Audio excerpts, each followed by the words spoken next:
At the top of the world, where the air is too thin for life, and death waits in silence, lies Mount Everest, Earth's highest and most unforgiving mountain.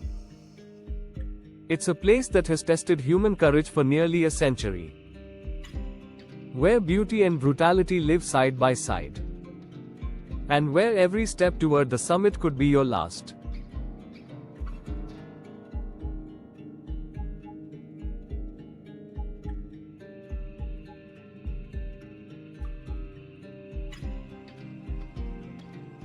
Standing 8,848 meters above sea level, Everest pierces the sky like a frozen dagger. Here, oxygen is only 1/3 of what it is at sea level. Every breath burns. Every heartbeat feels borrowed.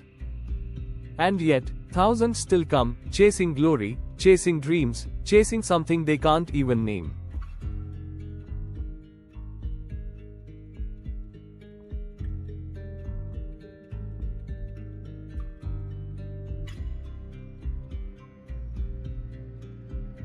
It began in the early 20th century. Back then, no one knew if a human being could even survive at such heights.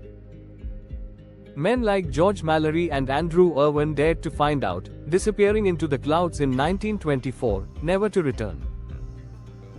Their bodies vanished, but their legend remained. When asked why he wanted to climb Everest, Mallory simply said, "Because it's there." 3 words that would echo through generations, and pull thousands into the mountain's deadly grip.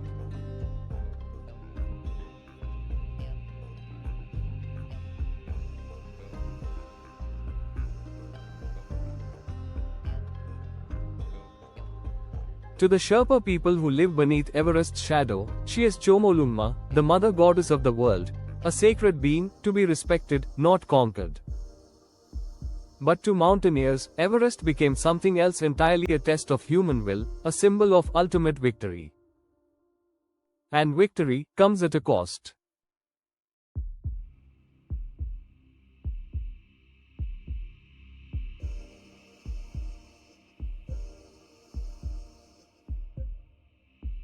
The mountain doesn't forgive mistakes. A single misstep, a change in weather, a broken oxygen valve, and you're gone. The temperature can drop below -60 degrees Celsius. The wind can blow over 200 kilometers per hour. Even sunlight becomes your enemy, burning through snow-blind eyes as your lungs scream for air. Above 8,000 meters, climbers enter what's called the death zone. Here, your body begins to die, cell by cell. Your brain swells. Your judgment fades. And the mountain watches in silence.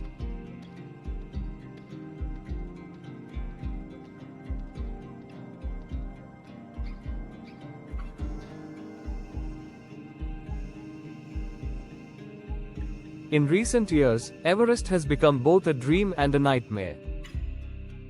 Hundreds of climbers each season. Bottlenecks of people waiting for their turn at the top, each minute in line stealing precious oxygen, each step closer to disaster. Many never make it down. Their bodies remain frozen on the slopes, landmarks for those who follow.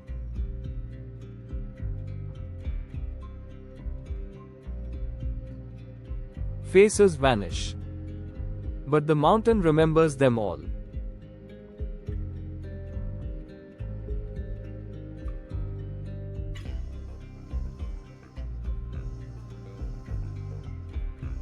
And yet, despite it all, people keep coming.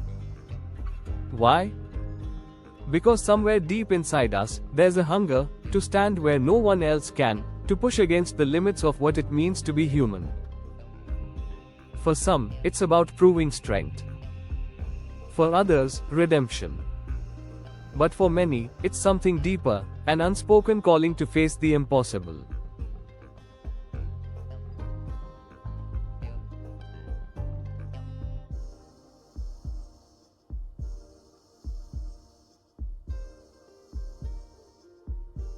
On May 29, 1953, after decades of failed attempts, Sir Edmund Hillary and Tenzing Norgay finally reached the summit. For 15 minutes, they stood on top of the world, a place so high, no bird can fly and no plant can grow. They didn't claim it for themselves, but for everyone who had ever dared to dream. And yet, even their triumph couldn't tame the mountain.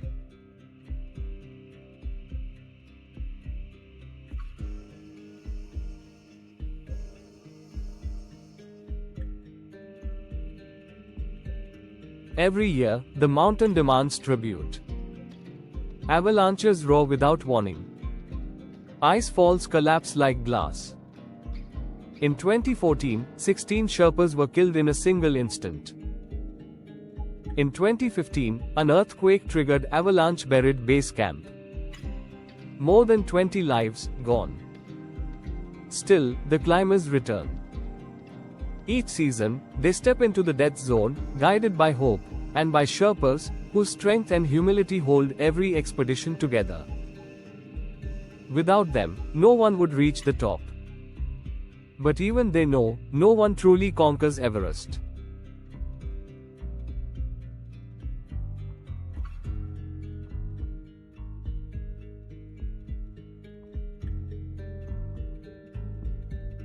At the summit, the world below feels unreal.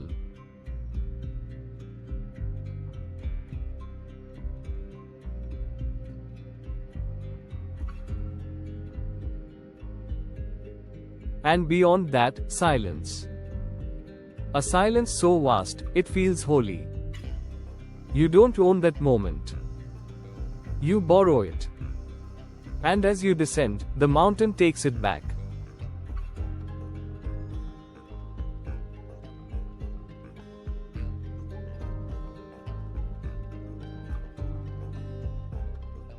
For those who never return, Everest becomes their tomb, their frozen faces staring forever toward the sky.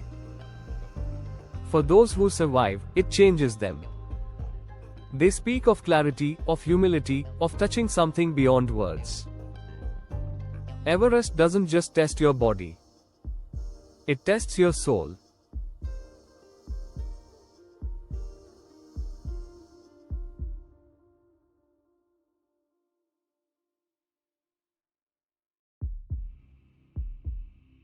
Maybe that's why people keep coming, not to defeat the mountain, but to understand it, and, in doing so, to understand themselves.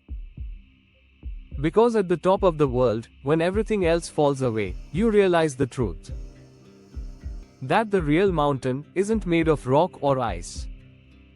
It's made of fear, doubt, and the limits we place on ourselves. And the only way to climb it is to keep going.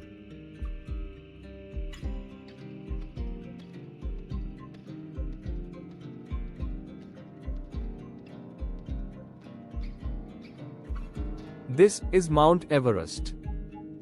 The deadliest, most magnificent mountain on Earth. And it will always remind us that to touch the heavens